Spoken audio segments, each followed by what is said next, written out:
Kings 1 Part 17.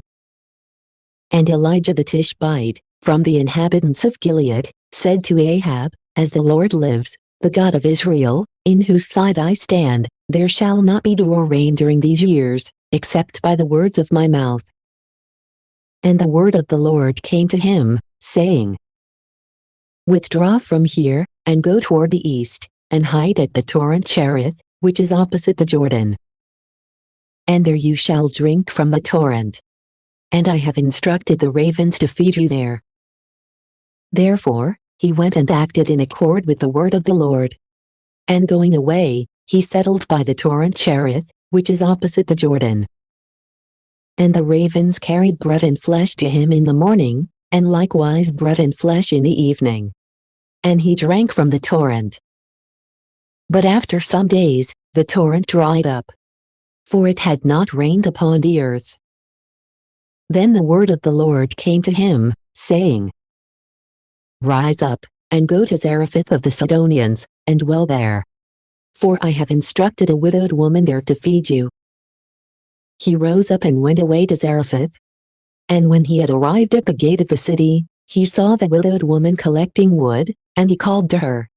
And he said to her, Give me a little water in a vessel, so that I may drink. And as she was going to bring it, he called out after her, saying, Bring me also, I beg you, a morsel of bread in your hand. And she responded, As the Lord your God lives, I have no bread, except a handful of flour in a jar, and a little oil in a bottle. See, I am collecting a couple of sticks, so that I may go in and make it for myself and my son, so that we may eat it and die. And Elijah said to her, Do not be afraid, but go and do as you have said. Yet truly, first make for me, from the same flour, a little bread baked under ashes, and bring it to me. Then afterward, make some for yourself and for your son. For thus says the Lord, the God of Israel, the jar of flour will not fail, nor the bottle of oil be diminished, until the day when the Lord will grant rain upon the face of the earth. She went and acted in accord with the word of Elijah. And he ate, and she and her household ate. And from that day, the jar of flour did not fail, and the bottle of oil was not diminished, in accord with the word of the Lord, which he had spoken by the hand of Elijah.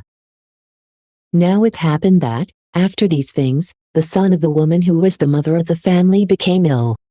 And the sickness was very powerful, so that no breath remained in him. Therefore, she said to Elijah, What is there between you and me, O man of God? Have you entered to me, so that my iniquities would be remembered, and so that you would put to death my son? And Elijah said to her, Give your son to me. And he took him from her bosom, and he carried him to an upper room, where he himself was staying. And he placed him on his own bed.